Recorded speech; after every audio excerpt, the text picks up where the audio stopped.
Albi, on voit rouge.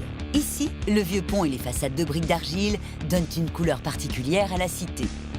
Dominant fièrement les rives du Tarn, c'est certainement l'imposante cité épiscopale qui porte le mieux les couleurs de la ville. Bienvenue au Palais de la Berbie, le monument que vous avez placé en 4e position. Avec la cathédrale Sainte-Cécile, ils forment un ensemble que connaît bien Patrick, un amoureux du palais. Alors ici, nous avons le Palais de la Berbie, Berbie qui signifie évêque, évêché, qui a été édifié à la fin du XIIIe siècle par Bernard de Castanet. Bernard de Castanet, c'est le plus puissant des évêques de l'époque.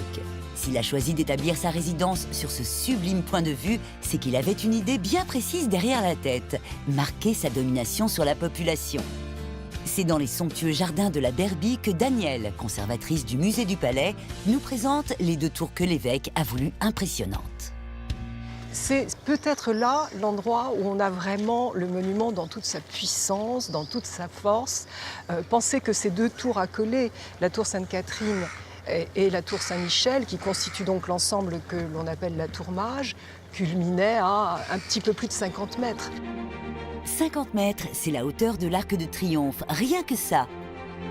L'évêque a la folie des grandeurs. À 2 pas du palais de la Berbie, il fait donc construire la plus grande cathédrale en briques du monde.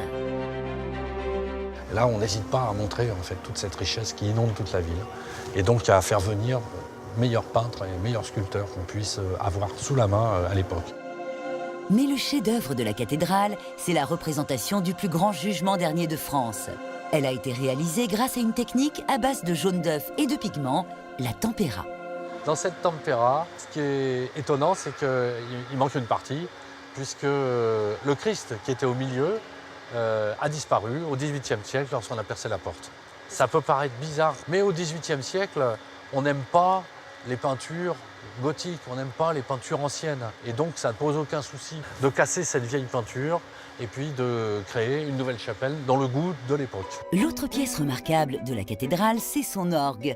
Imposant par sa taille, mais pas seulement. Avec Frédéric, vous allez vite comprendre pourquoi.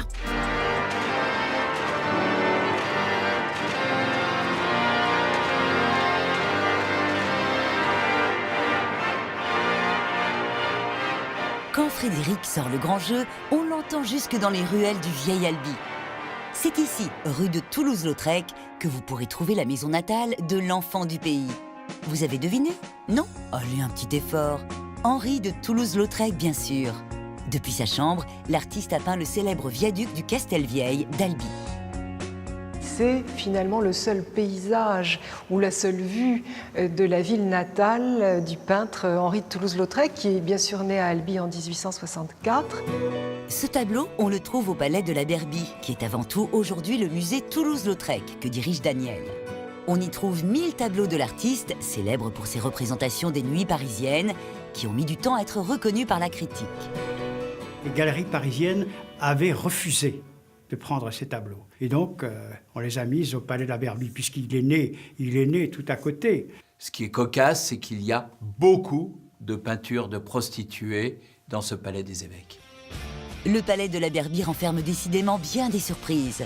L'évêque a réussi son coup puisque son ancienne résidence est aujourd'hui encore un endroit incontournable à Albi.